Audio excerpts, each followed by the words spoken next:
पूरा कोड सही से लिखा है पर पता नहीं रन क्यों नहीं हो रहा है। मैंने तो मेरा कोड करेक्ट लिखा था बट पता नहीं क्यों एरर्स आ रहे हैं। प्रोग्रामिंग तो काफ़ी टफ है, कोडिंग तो मेरे बस की बात नहीं। These are the common lines which we hear during our college times and I am sure you also would have heard this. इसका एक मेन रीज़न है कि हम कोडिंग स्टार्ट करते हैं बट कुछ चीज़ों में हम मिस्टेक्स करते हैं which I feel are very common. In today's video, I am going to tell you 3 common mistakes which I feel you should avoid if you are learning to code. It doesn't matter आप कौन सा language सीख रहे हो या कौन सी technology सीख रहे हो, आप कौन से फील्ड से हो, इलेक्ट्रॉनिक्स, IT, डजेंट मैटर, ये सबके लिए अप्लीकेबल है। And yes, before we start, if you have not subscribe to our channel Logicshala, please do subscribe so that we keep posting videos Monday and Thursday and you would be notified. So let's get started.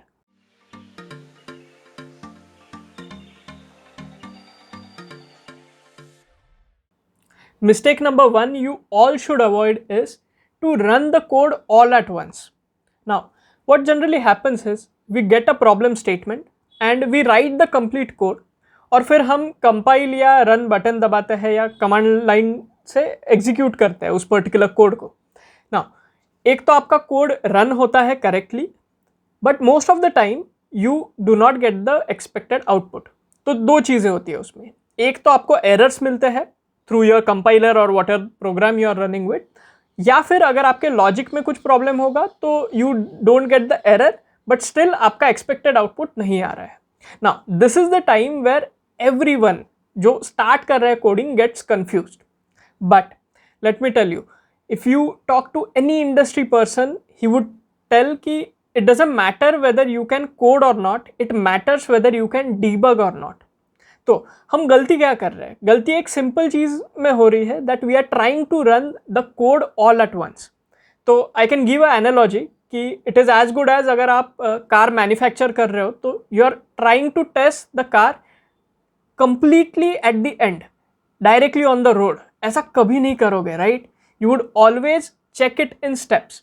Now आप ये कह सकते हो कि मेरा code तो छोटा है, it's okay, still you can break that code properly and that's exactly what we are learning जब हम कोड करते हैं। so that's a very important lesson. so for all those जिनका कोड फर्स्ट गो में चल जाएगा, trust me they would be missing on a lot of learning because in actual जब आप कोडिंग करोगे बाहर तो ऐसा कभी नहीं होगा कि you are writing a code and उसमें errors ही नहीं होंगे। so please don't go behind zero errors. in fact जितने errors आएंगे you would learn a lot. but it is important कि इन सब चीज़ के लिए आपको आपका कोड डिवाइड करने आना चाहिए and I feel that is something you should look forward to. So please avoid running the code all at once. Mistake number 2 which you all should avoid is copy and paste of the source code. जब हमें project मिलता है, generally ये project के साथ होता है that we get the problem statement, we search it online and we find some website जिस पे हमें कोड दिखता है, we copy and paste the code and we try to run it and most of the time this happens कि जो हम expect कर रहे थे वैसा नहीं होता है, the code does not run and personally ये मेरे साथ भी हुआ है जब मैं कॉलेज में था। अब यहाँ हम गलती क्या कर रहे हैं?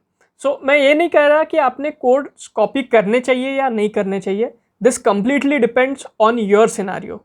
So the first thing is as much as possible आप खुद का कोड लिखो because that is the learning जो आपको लेनी है। but कभी कभी हमें open source repositories लेनी पड़ती है because when we are working on a bigger project we might take open source repositories or open source codes. now for this I always feel we miss out on one thing कि जब हम कोई चीज़ copy paste करते हैं we do not read the supporting text. supporting text क्या होता है? Generally हम दो जगह से कोड्स कॉपी करते हैं। One is there are few tutorial websites जिसमें आपको कोड स्निपेट्स दिए होते हैं, we directly copy paste the code without reading what exactly they have written. Second is we do it from websites like GitHub. अब यहाँ एक सबसे बड़ा प्रॉब्लम है कि not necessary all the codes on GitHub are tested. Secondly, without reading their documentation we do not know what is the purpose of the code. हो सकता है the code is not complete, ये भी हो सकता है कि they need lot of dependencies, installations. इसका एक अच्छा alternative है that you can work with good open source projects. I have given few links in the description, you can check those. इसमें एक फ़ायदा होगा कि आप open source project जब go through करोगे, you would get a habit of reading all the documentation of the project. Secondly, वो सारे projects जिसमें contributions ज़्यादा है, you are assured that you are working with a complete project. Also you learn lot of things कि कैसे dependencies को install करना है, क्या क्या problems होते हैं, उन्होंने जो bugs fix नहीं किए हैं वो भी लिखा होता है, there are new release notes. ये सारी चीज़ें आप काफ़ी अर्ली स्टेज में सीख जाओगे अगर आप कॉलेज स्टूडेंट्स हो तो. And the best part is after understanding the source code, if you feel कि आप उस कोड में कॉन्फिडेंट हो, you can also consider contributing to that open source repository.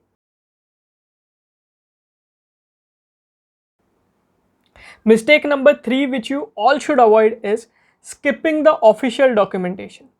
जब हम लैंग्वेज सीखना चालू करते हैं, we generally do it with videos, courses या फिर books, which is great.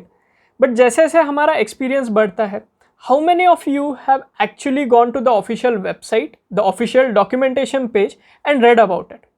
Very few. This is because we feel कि it is a bit boring and we prefer the other options. The other options are great, मैं उसके बारे में कुछ नहीं बोल रहा हूँ, but when you start reading official documentation, it will help you understand that particular tool or language better. Let's take example of Python. आप में से ऐसे कितने लोग हैं, मुझे कमेंट्स में बताइए, जिन्होंने पाइथन के ऑफिशियल वेबसाइट पे जाके डॉक्यूमेंटेशन उनका पढ़ा है. If not, I have given that link as well. Right now, click it and see the documentation for yourself. And again, tell me in the comments वो easy लगा या difficult लगा. अब अगर आप एक प्रोजेक्ट के लिए कोडिंग सीख रहे हो, I am not recommending to you guys, but for all those who are thinking of development as their career, for you guys it is very very important that you make an habit of reading all this. And trust me, आगे जाके in fact ये चीज़ आपको काफ़ी help करेगी because of simple thing. Let's say 5 years down the line the languages which we are using now go obsolete. क्या होगा? At that time you will have to quickly switch, and not necessarily every time tutorials and things would be available. So it is always good that you rely on the official documentation, but yes, taking help of videos, tutorials, courses is always great because it accelerates your speed, but do both. That is what I can suggest. So I hope आप सबको ये video पसंद आया हो. If you have done these mistakes, please let me know in the comments and tell me what more topics do you require. I need the interaction from all of you who are watching this video so that we can keep giving you the best content from our side. Also, if you have not liked this video, do like it and share with your friends. Thank you.